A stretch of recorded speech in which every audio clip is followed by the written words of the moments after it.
Titans are in a very interesting position. They need a quarterback. They have the number 1 pick in the draft where I feel like most experts feel that the best player isn't a quarterback.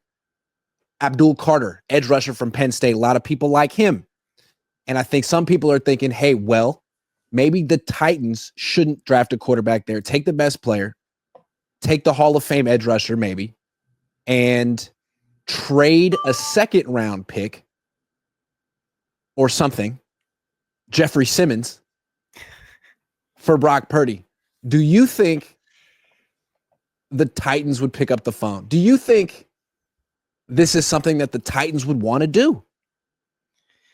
I mean, in my opinion, I think the Titans, I could see the Titans doing it because you've heard a lot of rumors of people not being too sold on like Shador or, I mean, you've heard some rumors about the Titans specifically being sold on Cam Ward, but the general consensus is none of these guys are really like, everyone says like, if this draft class was in last year, like none of these guys would be top 5, you know? So it does make an interesting point. If you could, you know, Jeffrey Simmons could be, you know, like it's one of those things that does work for both parties technically, but then it's like, if you're the Niners, what do, you know?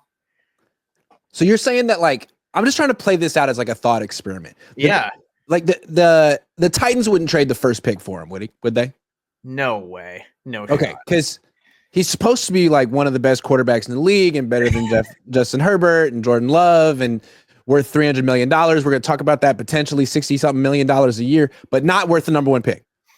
I think if you were to do, so in this thought experiment, right, if you were to do that, it would probably be for a pick swap. If you were to do the number 1 pick, right, it would be Brock pick swap, Jeffrey Simmons, because they have to pay Brock. So I don't see them getting, do they? I don't even know if they pick swap it. For I don't think a second's enough, but I don't think you could get the number 1 pick. I feel like Brock's worth like the 20th pick in the draft. I could see them doing like a second and like a third next year. Yeah, or a second and a third this year. Because their negotiating powers. I mean, we have to pay him, so we're not going to give you too much because we can't even see if that's the rub. Like, it's not that he would be, maybe he'd be a top 10 pick in the draft, but you have to trade for him and then pay him on a team that sucks. And he just hurt his throwing arm again. Right.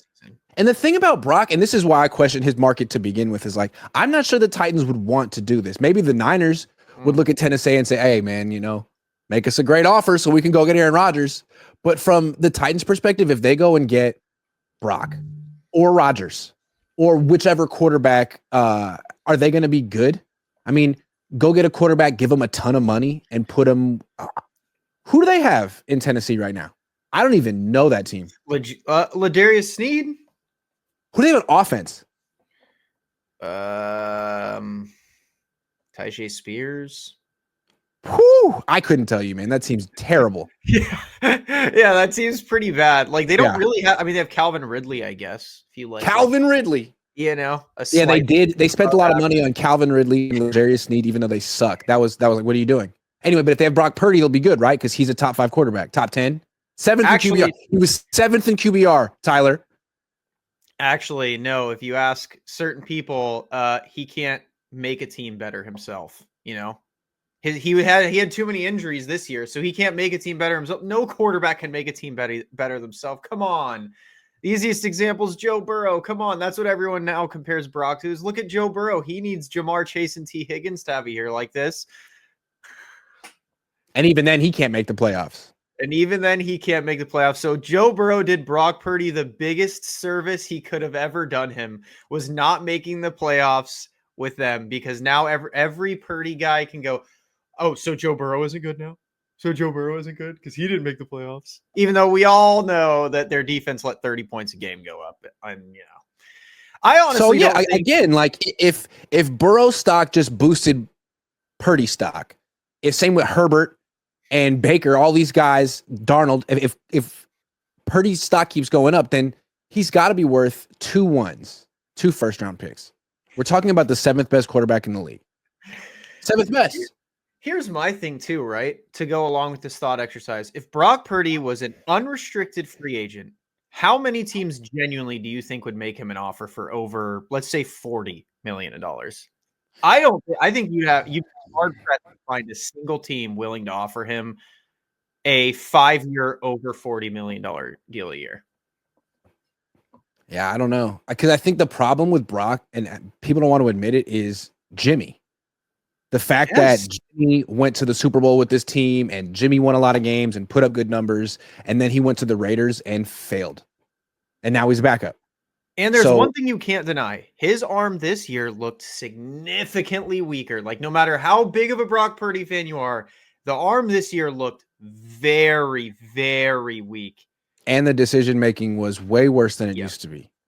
And it was interesting. He was finally in these close games, and it seemed like he was as much of the problem or more of the problem than Moody. Yeah. I mean, on that level. In the fourth quarter especially, because here's my thing, right? Like, even last year, whatever the hell happened to his shoulder this year, he was still able, like, sure, he wasn't hitting guys in stride every time, but last year he hit some go balls in stride. Like, he had Debo a couple times in stride. Did he hit one in stride this year? A lot of Kittle and Pearsall waiting for it. That's what I'm saying. Like, last year, I vividly remember one against the Eagles where Debo's on like a real deep crosser and Brock Purdy hits him right in the bucket and he just goes and he's gone. But this year, I can't recall a single ball he hit in the bucket on time for a touchdown. I saw him lose touchdowns. And I think what's so interesting is, like, his favorite receiver, one is the tight end, and two is Juwan Jennings. Neither player is super fast. Mm-hmm. Neither one you're throwing deep down the field to. Both guys are like 6'3", 6'4", 6'5", and you don't have to be so precise when you throw the ball. Juwan Jennings, who's better at getting his contested catches than him? Like, he's up there with Mike Evans. You know what I'm saying? And AJ Brown. So I think he's not exactly Drew Brees. I know he kind of looks like Drew Brees if you squint your eyes, but Drew Brees had some of the most precise ball placement ever. Brock's kind of throwing it up to Juwan and Kittle. And I don't understand this myth that Drew Brees' arm was like some sort of wet noodle. Like, he could push the ball downfield accurately. No, he wasn't Josh Allen throwing like 70 yards in the air, but the dude could reliably hit 40 to 50. It'd be on target a lot of the time. Like, I didn't understand. I've noticed that a lot. Like, I was like, well, Breeze didn't have the strongest arm. When Breeze threw a 10-yard out, like, it was on a rope. It wasn't like Purdy's where it was on a rainbow. Like, Breeze had strength to, like, really laser a ball in. Purdy doesn't. He layers everything, like, which is great. He can layer it with the best of them, but agree. He doesn't have point, that. Well, to your point, like, if he were in the free agent market, what would the market be for him? And right now, what we're trying to say is, like, well, it's a bad year for quarterbacks in the draft. There's always teams that need quarterbacks. There isn't that influx of talent coming in this year necessarily in the draft. So how come teams aren't calling the Niners about Brock? Just to ask. Right? Hey, we'll give you 2 1s. We'll give you 3 1s. He's incredible. He's a franchise changer because you want to pay him $60 million. We want to pay him $300 million. I mean, God, it's just such a no-brainer. It's elite. That's my thing too. We just figured we have to make the call. People were calling for Debo last year and offering a 1. Right. I don't think a single team would call and offer us a 1 for Brock. I just don't think so either. And then when the Niners do inevitably pay Brock Purdy, I feel like a lot of teams and fan bases are going to be like, yes, you see Seahawks and Rams fans everywhere saying, faking, like, as a Niner fan, like that meme, as a Niner fan, I think we should extend Brock 6-10 years. Like, it's a joke. It's actually, people are actually joking. And so when I hear Kyle being like, yeah, I want him here as long as I'm here, or John say like, oh yeah, we plan on having him here a long time. Like, why? Like, news to the see it. Yeah, that's great news for the Seahawks, Rams, and Cardinals. Sorry to be so cynical.